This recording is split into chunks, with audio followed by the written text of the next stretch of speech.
Curious Thoughts, and today I'm going to be talking about perfectionism. So have you ever felt like you won't get into the college that you want because you don't have a 4.0? Or have you ever felt like you wanted to start really actively working out at the gym, but you didn't know how to use the weights, or you didn't have the exact body type like all the other regularly active people do at the gym? Or have you ever felt like you wanted a career change, but no one you know, or you're not like any of the people who are successful in that industry? So behind all of these kind of thoughts that pop up into our heads is sometimes what I like to call perfectionism. So you might have heard the phrase practice makes perfect, right? But what really is perfect? Who is defining perfect? So in our society these days, we seem to be boxed into categories. There's the Instagram influencers who have the exact same face and they have the exact same beat and exact same highlight as all of the other Instagram influencers. Or you have, again, that ideal that you need a 4.0 GPA and like 3,000 extracurricular activities just to be able to have an opportunity to be selected for the medical school that you want to go to. Or, so these kind of boxes and categories and pressures that society has put on us ultimately has manifested in this general pressure that we can't be good enough unless we fit one of those categories. And I'm here to bust that myth. So I want to tell you a little bit more about my own experience with perfectionism. So I started learning piano when I was very young. I started at a very young age, at 5 years old. And, I took lessons from my lovely piano teacher for about 12 years. And, throughout those years, I obviously had ups and downs, but I ultimately started learning, and I was really, really, really proud of my ability to play piano in high school. And I thought it was the one thing that I used as an escape from regular society and from all the other academic pressures that I felt. Or, it was just the one place where I thought that if I tried, I could do really well.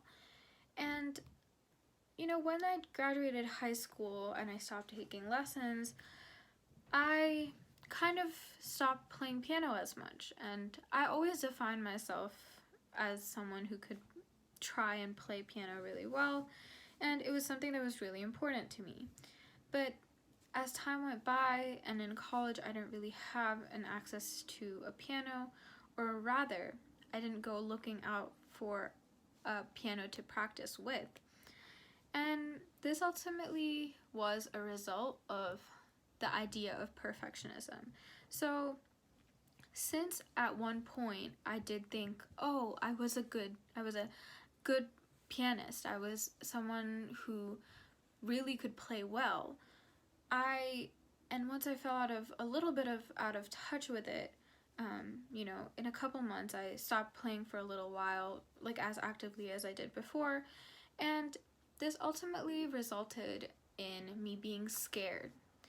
And I was scared of me playing piano and then it not sounding perfect.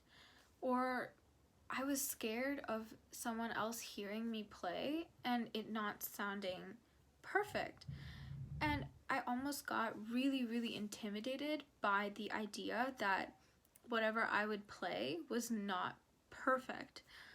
And this idea and this pressure really, really impacted me, and it really almost scared me to the point where when I came home and I had access to my own piano that I had played for 12 plus years, I couldn't even play that. I couldn't even look at the former pieces that I used to play and think, oh, I can do this, when it hadn't even been a year and a half since I was in that exact same position.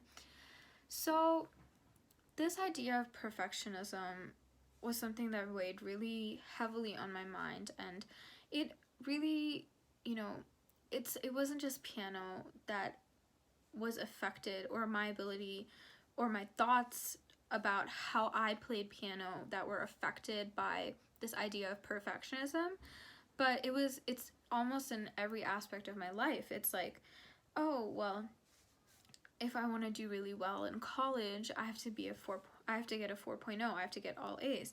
And that's not to say that I won't try, but sometimes it's okay to forgive yourself that you're not exactly perfect, or you don't exactly have the perfect grades. You don't exactly have the perfect notes like someone else does. And I've noticed this a lot in the Study Blur community, which is basically a community that shares aesthetic notes and, you know, kind of romanticizes this idea of studying. And I really, really fell in love with this community from a young age. I used to read a lot of books, and I just fell into love with the beauty in studying, or in learning, or in the knowledge that I was acquiring. But along the way, in a couple years, this idea that you can't be a part of the community unless you have perfect looking notes, or you can't be a part of the community unless you have an aesthetic living space, or these kind of ideas have really encompassed the community. And things that go viral are always the aesthetic looking pictures, or always the aesthetic looking living spaces on Pinterest. So I kind of wanted to address this topic, that everything doesn't need to be perfect. And, here I am saying that when I myself kind of fall into the trap of like these claws of perfectionism. And I can show you examples. Like, for example, I made an outro for this video, and I went through multiple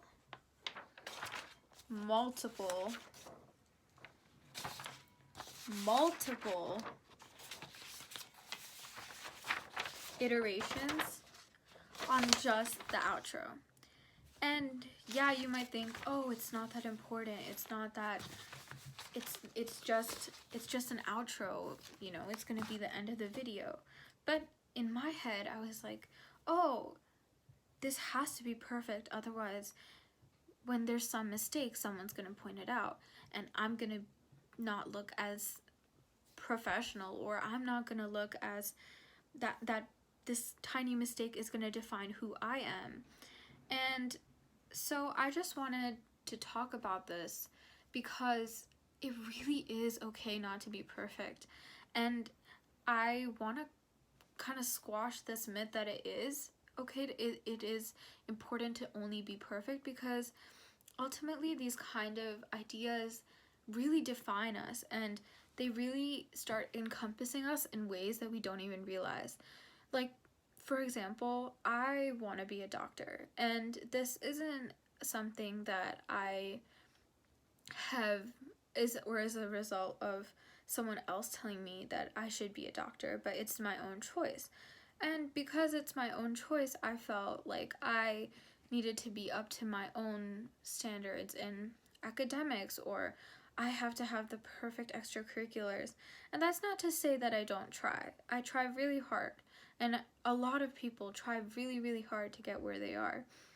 But along the way, you start realizing that what society tells you should have, or what someone else tells you should have, shouldn't define you. Like, for example, I personally want to be a doctor, but I'm not gonna sit around and let someone else, even if I don't get into a certain medical school that I want to go to, or like, how is someone else's negative opinion of me gonna change who I am? It shouldn't change who I am. And ultimately, to live the life that you want to live, you should be the one to define the terms. So, like I said, with piano or with an instrument or with working out, this is something that I also struggle with. For the longest time, I was like, oh, those women are so beautiful and they have perfect bodies, and that's why they can go to the gym. I used to be so afraid of going to the gym and seeing someone who I knew. I've never gone to work out on my own or with someone else alongside with me, because this idea has been so encompassing. And so I want other people in my position to realize that it doesn't have to be the way that someone else has told you it has to be. Like, if you want to start a makeup channel, go right ahead. It's the world is your oyster. And I taught myself how to do calligraphy, and I used to beat myself up all the time, and I was like, oh, the letter is not exactly in the lines, or it's my technique is not exactly the way it should be. And I still had beautiful lettering, and I didn't even notice that until someone else would point that out to me. So ultimately, my goal is to shed light and share positivity, but I do want to say that there's so much that you can define for yourself that it doesn't even really matter what anyone else says, because ultimately you have to live with yourself. And if you are self-sabotaging yourself, or if you are hurting yourself because of what someone else said, it's just going to hinder you. And I want to really hold hands with whoever's in this kind of position and kind of move forward in this journey of self-love, where you love what you do even if it's not perfect. And I really think that this kind of idea that you have to fit into the category, or you have to fit into the box that someone else has defined or society has deemed you to be, is not something that you should let define you. And like I said, the world is your oyster, and I cannot emphasize enough how you are in control of your own life.